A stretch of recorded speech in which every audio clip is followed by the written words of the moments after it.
আমাদের চাইতে খবর বেশি রাখেন। আমরা যখন ঘুমাই তখনও আপনারা কিন্তু সজাগ থাকেন।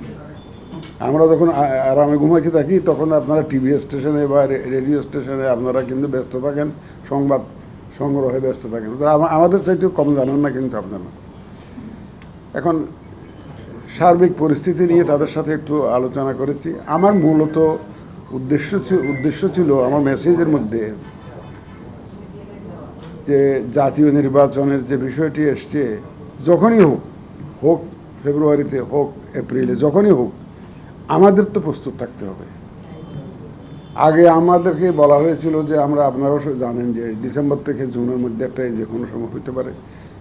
আমরা সেই টাইম স্পেন্ডটা মাথায় রেখে প্রস্তুতি শুরু করেছিলাম এবং সেভাবে এগিয়ে গেছি আমরা। এখন আবার নতুন ডাইমেনশন এসছে, আপনারা তো জানেনই এটা কী আসছে, এটা আপনারা জানেন যে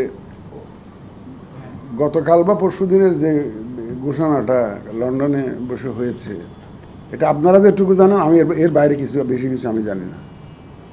আপনারা যেটুকু দেখেছেন, মিডিয়াতে যেটুকু দেখেছেন, আমিও সেটুকু দেখেছি, বুঝছেন না?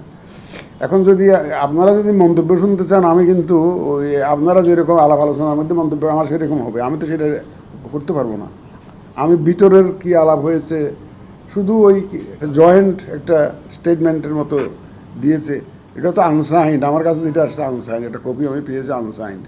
এইটুকুই বা কতটুকু জেনুইন তাও তো জানি না। এটা যদি কারো যদি স্বাক্ষর থাকতো যে স্টেটমেন্টটা জয়েন্ট স্টেটমেন্ট, তাইলে বুঝতাম যে এটা একটা স্বাক্ষরিত, সরকারের পক্ষ থেকে একজন স্বাক্ষর করেছে, রাজনৈতিক দলের পক্ষ থেকে একজন স্বাক্ষর করে, তাহলে এটা আমি বুঝতাম যে এটা অফিসিয়াল ডকুমেন্ট। কারণ অফিসিয়ালি কোনো কিছু না শোনা পর্যন্ত ইতিহাসের পিছনেও ইতিহাস থাকে, আলাপের পিছনেও আলাপ থাকে রে ভাই। এটা আপনারা জানেন। ঘোষণা একটা হয়েছে, যদি এটা সত্যি হয়ে থাকে, যেটা স্টেটমেন্ট যেটা আপনারা যেটা শুনেছেন, নিশ্চয়ই ভিতরে তো অনেক আলাপ হয়েছে। কেউ বলে 1 ঘন্টা হয়েছে, কেউ বলে 1.5 ঘন্টা হয়েছে, কেউ বলে 2 ঘন্টা হয়েছে। কিছু কিন্তু আমরা জানি না, শুনতেছি, মিডিয়াতে শুনতেছি। এখন আলোচনা তো তাহলে 1 ঘন্টা 1.5 ঘন্টা আমি আপনাদের সাথে আলোচনা করে কি শুধু কি 2-3টা সেন্টেন্স বা 1 পৃষ্ঠার একটা স্টেটমেন্ট, এটা কি না? অনেক আলোচনা হয়েছে, বোঝাতে যায়, এটা আন্দাজ করা যায়। সেগুলো আমাদের জানতে হবে before we take a decision about এটা। এবং এক পর্যায়ে দেখলাম যে আমাদের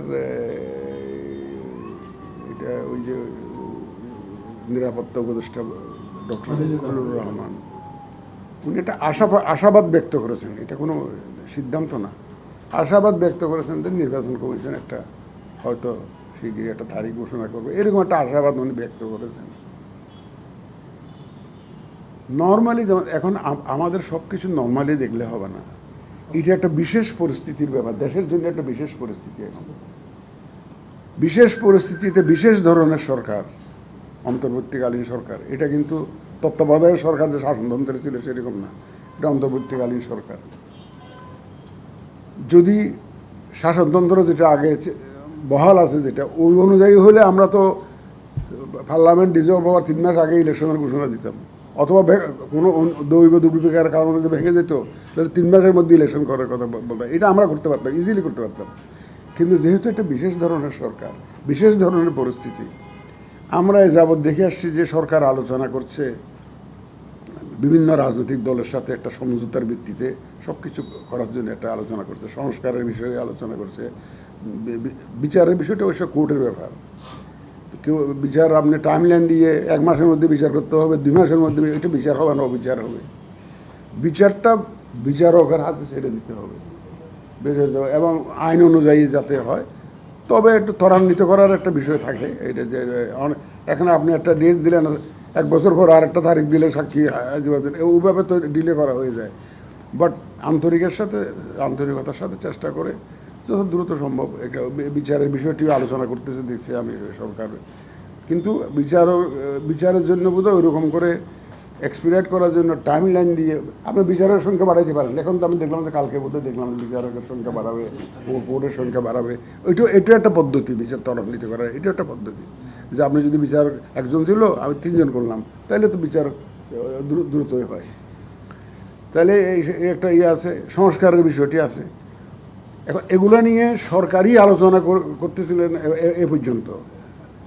এবং আমাদেরও ধারণা এবং দেশবাসীও আশা করতেছিল যে হয়তো সরকারের পক্ষ থেকে একটা তারিখ ঘোষণা হবে, আমরাও এরকম একটা ধারণার মধ্যে ছিলাম। কিন্তু এই যে লন্ডন সফরের মাননীয় প্রধান উপদেষ্টার লন্ডন সফরের পরে দেখলাম যে দায় দায়িত্ব কিছুটা আমাদের উপরেই বোধহয় আসবে বলে মনে হচ্ছে। এখনো জানি না, বিস্তারিত জানি না। সরকারের সাথে আমাদের একটু কথাবার্তা না হলে কোনো নির্দেশনার জন্য নয়, আপনারা আবার বলে দিবেন না যে সরকারের কথা মতো তো সব কিছু করতেছে, এইরকম যাতে বলে এইটা for God sake we are the last commission to do that.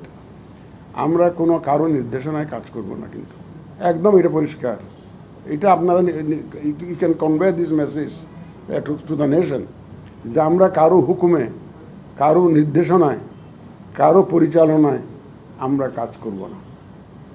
এবং এটাও আমি আজকে আমাদের অফিসারদেরকে দিয়েছি, মানে আজকের ওনাদেরকে আমি তো জানেন আপনারা যে গত ভোটার দিবসে পহেলা রমজান 2 হাত তুলে শপথ করেছিল রমজানে যে নিরপেক্ষতার সাথে তারা দায়িত্ব পালন করবে। আজকে আমি আবার রিইটারেট করেছি তাদেরকে যে ঈদ উপলক্ষে আপনারা আজকে আমরা ওই ঘোষণাটা আপনি আবার দিবেন যে নিরপেক্ষভাবে কাজ করবেন, আপনারা আইন অনুযায়ী কাজ করবেন, কারো দ্বারা প্রভাবিত হয়ে নয়, কারো পক্ষে নয়, যে কোনো দলীয় স্বার্থ বিবেচনায় আপনারা কোনো কাজ করবেন না, একদম আইন অনুযায়ী নিরপেক্ষতার সাথে আপনারা দায়িত্ব পালন করবেন। এই মেসেজটা আমি তাদেরকে আজকেও দিয়েছি তাদেরকে। আর একটা বিষয় আমি আপনাদের মাধ্যমে আমি দেশবাসীর কাছে জানাতে চাই যে কেউ যদি মনে করে থাকে যে বাক্স লুট করে নিয়ে যাব, কেন্দ্র দখল করে আমি জিতে যাব, অতীতে যা হয়েছে, তারা দিবা স্বপ্নে আছে। এই জিনিস এবার হতে দেব না ইনশাল্লাহ। আমার সবাইকে সহযোগিতা নিই, আপনাদের সহযোগিতা নেব, দেশবাসীর সহযোগিতা নেব। সবাই তো সুন্দর নির্বাচন চায় বলছে, রাজনীতিবিদরা বলে, সিভিল সোসাইটি বলে, মিডিয়া বলে, সবাই সুন্দর নির্বাচন চায়। তাহলে আমাদের একটা বিরাট অ্যাডভান্টেজ। কিছু লোক আছে যে এই সমস্ত সবসময় এরকম এই ধরনের সুযোগ সন্ধানী থাকে, নানা কারণে ইলেকশন আসলে তারা তাদের মতলববাজি শুরু করে। ওই দেখবেন যে পথের থেকে ভোটারকে তাড়াইয়ে দেবে যাতে না আসতে পারে ভোটার কেন্দ্রে, তারপরে ভোটার বাক্স লুট করে নিয়ে যাবে, জোর করে ভোটার বাক্স ভর্তি করে দিবে। সেই সুযোগ এইবার পাবে না, এটুকু আই ক্যান এশিওর ইউ যে ইনশাল্লাহ এই দেশবাসীকে সাথে নিয়ে, এবং এইবার আমরা সেই সুযোগ দেব না। এই মেসেজটা আপনারা একটু ক্লিয়ারলি দিয়ে দেন, কারণ অনেকেই হয়তো আশা করে বসে থাকবেন যে আমার তো অসুবিধা নাই, ওই কেন্দ্র 10টা তো আমি দখল করে জিতে যাব। সুতরাং তাদের ঘুম ভাঙানো উচিত, তারা দিবা স্বপ্নে আছে। এই স্বপ্ন বাস্তবায়িত হবে না কোনোদিন। নির্বাচনটা কবে, এটা কি সরকারের তরফ থেকে আপনাদেরকে নিশ্চিত করতে হবে? ফেব্রুয়ারিতে যে নির্বাচন, এটা আমি এখনো আমার কাছে পরিষ্কার নয়। নর্মালি আমাদের যে আরপিও একটা দেখতেছেন, এটা আমাদের বাইবেল, পার্লামেন্ট ইলেকশনের যে বাইবেল, এখানে 11 ধারায় বলা আছে যে আমরা 11 ধারা RPO representation of peoples order 1972 11 ধারা পড়ে দেখেন। এখানে পরিষ্কার করে বলা আছে নির্বাচন কমিশন গ্যাজেটের মাধ্যমে নির্বাচনের তারিখ ঘোষণা করবে, নমিনেশন কবে ফাইল করবে, কবে উইথড্র করবে, কবে স্ক্রুটিনি হবে, এগুলো সব গ্যাজেটের মাধ্যমে প্রকাশ করার একটা বিধান আছে।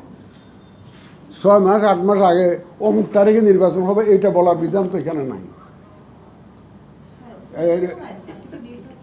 না শুনেন, আমি বলছি শেষ করতে দেন। এখানে যেটা বলা আছে সেটা বলছি, এখানে গ্যাজেটের মাধ্যমে আমার শিডিউলটা ঘোষণা করার দায়িত্বটা এখানে দেওয়া আছে। কিন্তু আমাদেরকে বুঝতে হবে পরিস্থিতিটা বিশেষ পরিস্থিতি,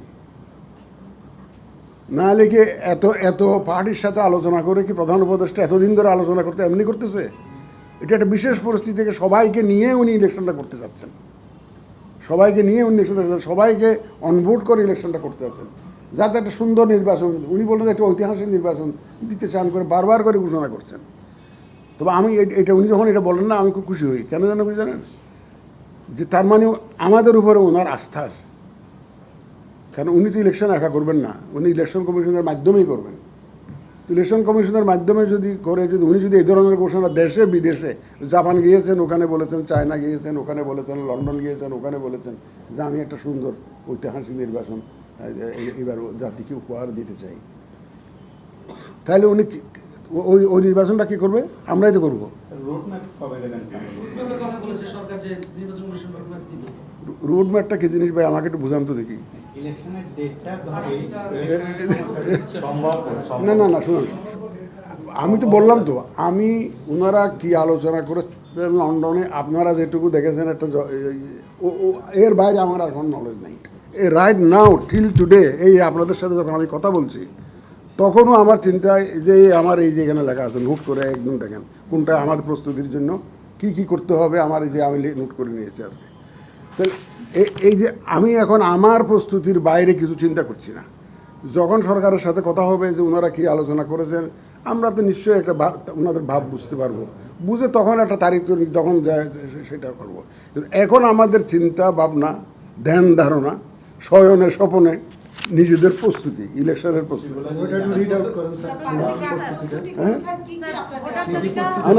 মুখস্থ আছে তো, রিটার করার দরকার নেই, মুখস্থ আছে।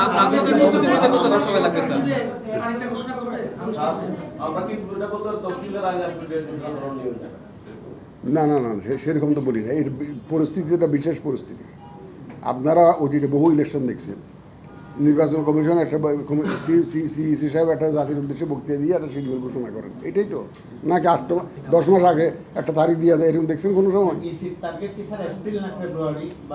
আমার কোনো টার্গেট এখনো আমরা ফিক্স করি নাই। আমরা সরকারের সাথে যখন একটা এক্সচেঞ্জ অফ আইডিয়াস হবে, ওনারা কি একটা ওনারা চিন্তা এ পর্যন্ত তো যত আলাপ আলোচনা, তারিখ নিয়ে যত আলাপ আলোচনা, যত চিন্তা ভাবনা তো সরকারই করেছে ভাই, আমরা তো করি নাই। আমরা সরকারই করেছে তো। এখন সরকার পরিবর্তিত কোনো চিন্তাভাবনা আছে কিনা, এবং লন্ডনে ওনারা একটা গুরুত্বপূর্ণ বৈঠক করেছেন।